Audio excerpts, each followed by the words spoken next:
Hola compañeros y compañeras, estamos con un nuevo vídeo de UNED Alumno y bueno, os traemos el capítulo o el tema 4 de la serie que estamos realizando de la asignatura de Estructura Económica y Financiera de España del grado de AD en el curso tercero. Bueno, ¿de qué vamos a hablar? Pues este es el segundo vídeo que vamos a hablar de los sectores productivos, aún nos queda otro, el tema 5 sería. Y bueno, vamos a hablar en esta ocasión de las manufacturas y de la construcción. ¿Sobre qué vamos a hablar en este tema? Bueno, pues vamos a estudiar la industria española y vamos a estudiar también el sector de la construcción. En la industria española vamos a ver la evolución seguida por las manufacturas y también vamos a analizar las debilidades y los retos a los que ha de enfrentarse este sector. Y bueno, pues sobre la construcción vamos a hablar de la época dorada y la crisis en la que ahora mismo se encuentra inmersa este sector. Bueno, pues vamos a empezar. La industria en España. La evolución de las manufacturas y los problemas de la industria de España. ¿Qué podemos hablar sobre la evolución de las manufacturas? Ahí vemos que los apuntes nos separan en varias épocas. Y bueno, comencemos. Los antecedentes. Pues hay que dividirlo en varias fases. Habría que hablar de una primera fase, que es finalizada la guerra civil. Es necesario la reconstrucción del tejido productivo y de esto se encarga en gran medida la administración pública. El problema es que se encuentra dentro de un modelo autárquico, por lo que se crean empresas pequeñas con tecnología obsoleta y sin posibilidades de exportar. La conclusión, pues que el ritmo de crecimiento es muy lento. Una segunda etapa en estos antecedentes que estamos viendo sería de 1950 a 1959. Ahí comienza un proceso de fuerte industrialización y en el 56, debido a la mejora de la renta, no es posible satisfacer la demanda, por lo que hay tensiones inflacionistas. Al final de este periodo, en el año 1959, se crea un plan nacional y lo que hace es estabilizar y liberar la industria, además de acabar con la autarquía.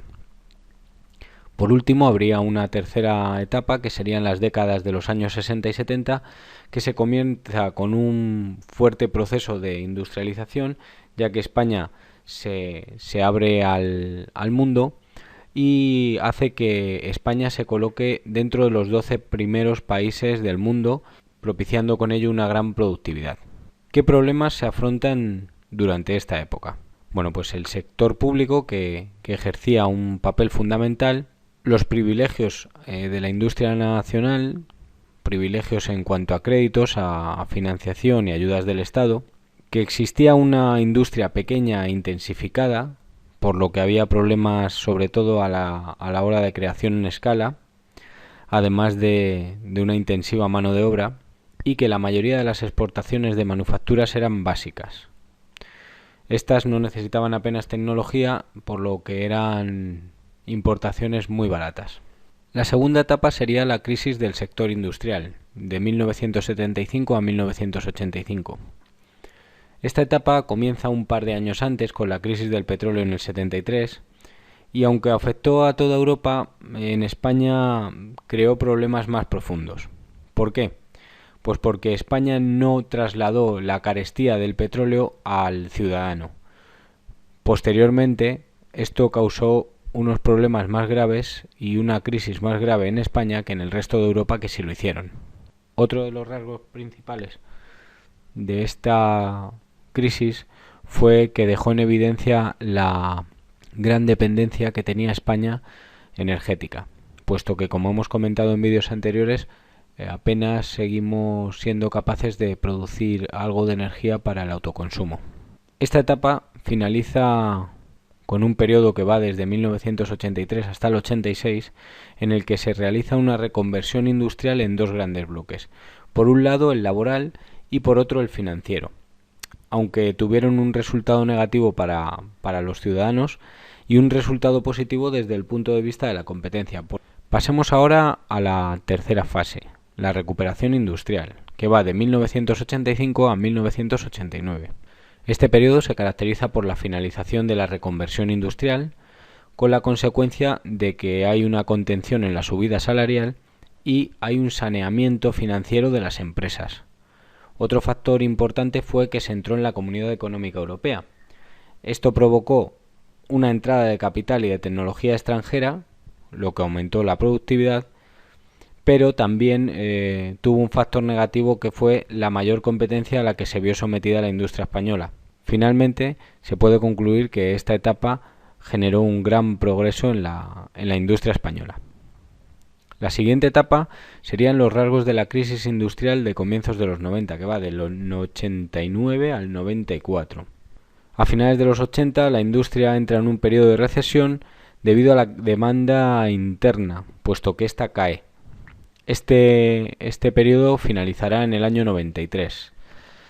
¿Por qué se caracteriza este periodo? Pues por una reducción drástica del empleo. Debido al momento de crisis se dio una pérdida de competitividad, además de una apreciación de la moneda, por lo que nos hicimos menos competentes.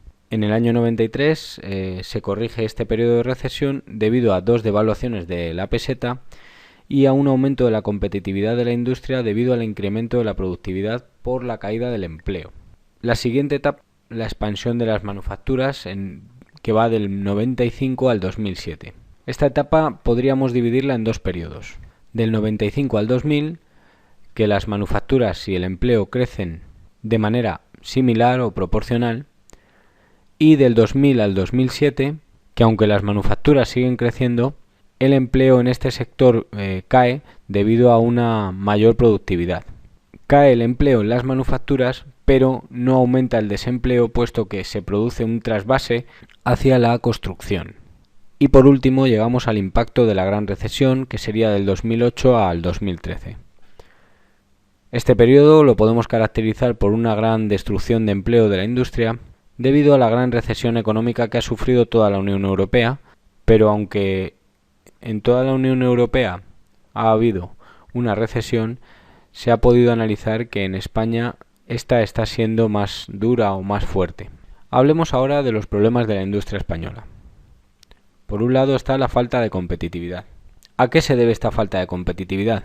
Bueno, pues por un lado influyen las características de la estructura de las manufacturas. Estas características podemos hablar de las siguientes transformaciones. Hay un cambio en la estructura productiva.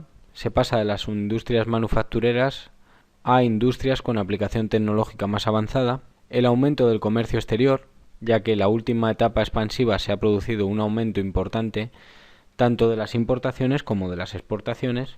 El incremento de la productividad y la competitividad. Aumentando la productividad se ha llegado a ser más competente en el mercado exterior. Y la mayor dinámica empresarial. Han desaparecido empresas débiles, quedando las más eficientes o las más fuertes. La conclusión. Bueno, pues podríamos decir que la gran recesión ha puesto de manifiesto problemas de la industria española, tales como la falta de sectores avanzados, que la industria es intensiva, con el riesgo que conlleva por la dependencia que tiene España energética, la abundancia de empresas industriales con pequeña dimensión y la pérdida de ventaja comparativa al estar dentro de la Unión Europea. Otro de los puntos a tratar dentro de la falta de competitividad sería hablar del entorno de la industria española. El entorno en el que se desarrolla la industria española es un entorno que tiende hacia la globalización y por lo tanto hacia la mayor competitividad. Se han observado diversos cambios en las tecnologías de la información y la comunicación, el outsourcing, que sería el llevar los distintos procesos de fabricación de un producto a determinadas zonas geográficas para conseguir con ello ventajas en la producción. Y además la entrada en la Unión Económica Monetaria. Por lo tanto, y para concluir, la industria española debe seguir avanzando para lograr mayor tecnología, competitividad y productividad, evitando de esta forma el outsourcing. Para concluir, vamos a hablar del sector de la construcción diferenciando dos etapas. La etapa expansiva hasta el 2007 y la etapa recesiva desde el 2007. El sector de la construcción es uno de los más relevantes para la economía española y tuvo una etapa expansiva, como es por todos sabidos, hasta el año 2007, que comienza la Gran Recesión. Este sector se caracteriza por ser muy dependiente del ciclo económico que se esté viviendo. Así trabaja de una manera expansiva mayor que la media si el ciclo es expansivo, y de igual manera actúa de forma negativa cuando la época es recesiva. Aunque este sector no ha sido el único influyente en la gran crisis económica, se puede advertir que dentro de la economía española tiene un gran peso en cuanto a la exposición y a la situación actual vivida en España. Bueno, pues hasta aquí el resumen del tema 4 y bueno, como siempre os invito a que comentéis los vídeos, qué opinéis sobre qué os parecen, porque todo ello nos ayuda a saber si nuestro trabajo está siendo acertado o tenemos que cambiar algo. Espero que os sea productivo y como siempre nos vemos en el próximo vídeo. Un saludo.